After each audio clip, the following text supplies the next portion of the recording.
আসসালামু আলাইকুম ফ্রেন্ড, কেমন আছেন? নিশ্চয়ই ভালো আছেন। বন্ধুরা, আজকে আমরা যাব সুদূর ঢাকা থেকে যশোরের সাগরদাড়িতে, অর্থাৎ যশোর জেলাতে। তো যশোর জেলায় গিয়ে সাগরদাড়িতে দেখব কবি মাইকেল মধুসূদন দত্তের সেই বাড়ি এবং সেই স্মৃতি বিজড়িত কপোতাক্ষ নদ। তো বন্ধুরা, কথা না বাড়িয়ে চলুন আমাদের জার্নি শুরু করে দেই। প্রথমে ঢাকা থেকে যেতে হলে আপনাকে যেতে হবে যশোরে। যশোর টার্মিনাল বাস স্ট্যান্ডে নেমে গোধূলি পরিবহনে, অর্থাৎ এখন যেই টার্মিনালের যে গাড়িটি দেখতে পাচ্ছেন গোধূলি, যশোর টু সাতক্ষীরা, তারপর কেশবপুর হয়ে চুকননগর যায়। তো এই গাড়িতে আপনাকে 70 টাকা ভাড়া দিয়ে নামতে হবে কেশবপুরে। আমরা অলরেডি আমাদের যে টিম আছে, তো টিমের প্রত্যেকটি সদস্যের জন্য 70 টাকা করে ভাড়া দিয়ে আমরা কেশবপুর পর্যন্ত টিকিট করলাম এবং প্রতি 10 থেকে 15 মিনিট পর পর একটি করে গাড়ি ছাড়ে। তো আমরা গাড়িতে উঠে বসে পড়লাম এবং দেখার চেষ্টা করলাম আশেপাশের দৃশ্যগুলি। শান্ত নিরিবিলি পরিবেশ এবং অন্যরকম একটা পরিবেশ। দেখতে দেখতে আমরা চলে আসলাম প্রায় 45 মিনিটের পরে কেশবপুর চলে আসলাম। কেশবপুর নেমে এবার হচ্ছে আমাদের গন্তব্য কবি মাইকেল মধুসূদন দত্তের বাড়ির উদ্দেশ্যে। ঠিক করলাম একটি অটোরিকশা, জনপ্রতি 30 টাকা ভাড়া। সময় লাগবে প্রায় 20 থেকে 25 মিনিট। অটোতে উঠেই আমরা চলে আসলাম একেবারে মহাকবির গেট, অর্থাৎ কবি মাইকেল মধুসূদন দত্তের যে গেটের কাছাকাছি আসতেই মনটা আবেগে একেবারে আপ্লুত হয়ে গেল। এই সেই কবি, যেই কবি চতুষ্পদ কবিতার প্রবর্তনশীল। তো অটোতে করে যেতে যেতে দুই পাশের গ্রামের দৃশ্য, একদম পরিপাটি দৃশ্য, রাস্তাগুলি একদম ক্লিন। এমন দৃশ্য সাধারণত গ্রামের রাস্তায় দেখা যায় না। তো রাস্তায় এত সুন্দর দৃশ্য, যেই দৃশ্য আপনার কবি মাইকেল মধুসূদন দত্তের বাড়ি যাওয়ার আগেই আপনার মনটা ভরে যাবে। তো আমরা দুপাশের সেই প্রাকৃতিক দৃশ্য অবলোকন করতে করতে সামনের দিকে এগিয়ে যাচ্ছি এবং অটো যে ড্রাইভার আছে তাকে বললাম একটু আস্তে চালাতে। কারণ হচ্ছে একটাই, যে আশেপাশের প্রাকৃতিক দৃশ্যগুলি স্বচক্ষে দেখে মুগ্ধ হওয়ার জন্য, তো এবং আপনাদের সাথে শেয়ার করার জন্য, যাতে আপনারাও এই প্রাকৃতিক দৃশ্যগুলি দেখতে পারেন। যারা আসলে এই ধরনের দৃশ্য দেখতে অভ্যস্ত না, তাদের কাছে এই দৃশ্যগুলি খুব ভালো লাগবে, বিশেষ করে যারা শহরে থাকে। তো আমরা একেবারে খুব স্লো গতিতে, অল্প গতিতে আমরা সামনের দিকে এগিয়ে যাচ্ছি। আমাদের হয়তো সময় সর্বোচ্চ 5 মিনিট বেশি লাগতে পারে, অটো ড্রাইভার যেটা বলল।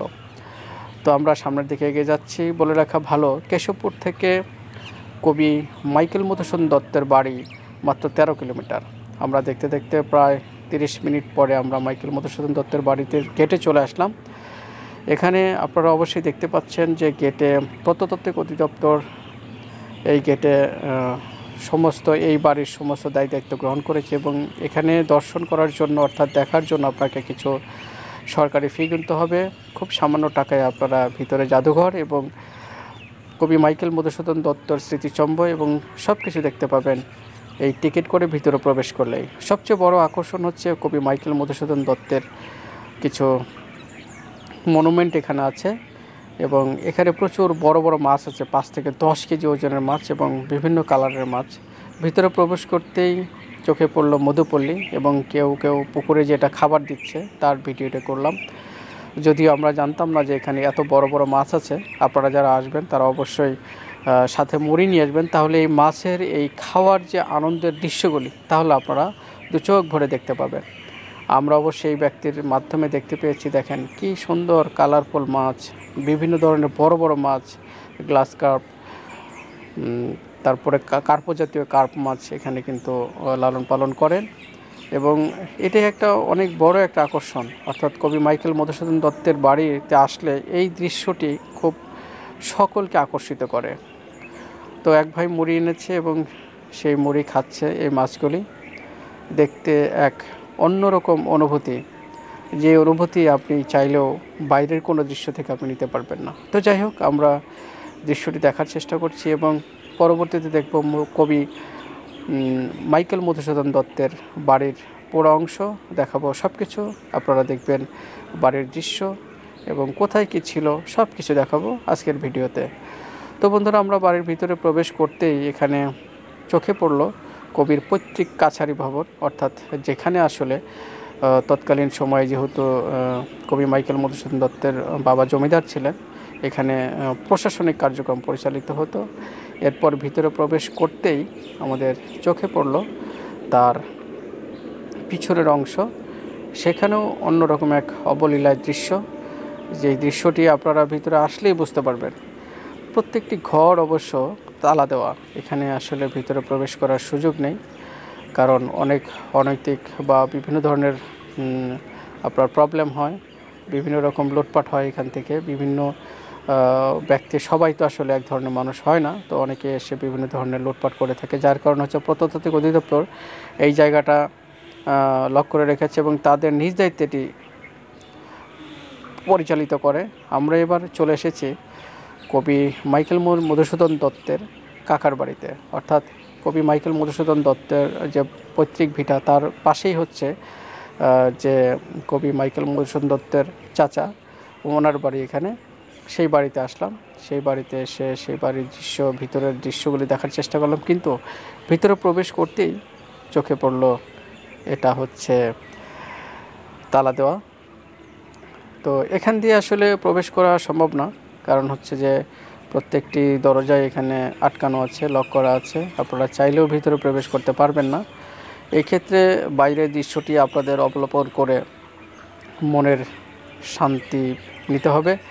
তো এখানে একটা জাদুঘর আছে, তৎকালীন সময়ে সেই জাদুঘরে অনেক কিছু সংরক্ষিত আছে। এই সেই পুকুর ঘাট, যেই পুকুর ঘাটে কবি মাইকেল মধুসূদন দত্তের ছোটোবেলায় স্মৃতিবিজড়িত সেই ঘাট, যেই ঘাটে কবি মাইকেল মধুসূদন দত্ত এবং তার পরিবার পরিজন এখানে গোসল তথা সমস্ত কার্যক্রম সম্পন্ন করতেন এখানে, অর্থাৎ গোসল ধোয়া সব কিছুই এখান থেকে হতো। তো কবি মাইকেল মধুসূদন দত্তের এক বাড়ির ভিতরে যেটা আর কি, অর্থাৎ অন্দরমহল, এই অন্দরমহলে ভিতরে প্রবেশ করতে চোখে পড়লে একটি মন্দির, একদম ছিমছাম সাজানো গোছানো একটি মন্দির, যেই মন্দির এখনও অক্ষত আছে। এটা হচ্ছে পারিবারিক পূজা মন্দির, যেই মন্দিরে একসময় পূজা হতো, বিভিন্ন ধরনের মূর্তি দিয়ে এখানে পূজা করা হতো।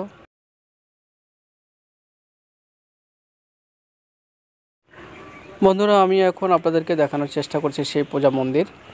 মন্দিরের ভিতরের পাশটা তেমন কোনো এখন আর সাজানো গোছানো নেই, তবে আগের যে আকৃতি ছিল সেই আকৃতিটি আছে। নেই শুধু সেই মূর্তি, নেই শুধু সেই পূজারী, নেই শুধু সেই আগের সেই সৌন্দর্য। তো বন্ধুরা, দুই বাংলার কবি মাইকেল মধুসূদন দত্ত, অর্থাৎ বাংলাদেশ তথা কলকাতার যারা এই ভিডিওটি দেখছেন প্রত্যেকেই হয়তো উপকৃত হবেন। তো ভিডিওর একেবারে শেষ পর্যায়ে চলে এসেছি, দেখা হবে পরবর্তী ভিডিও। সেই পর্যন্ত ভালো থাকবেন, সুস্থ থাকবেন, আল্লাহ হাফেজ।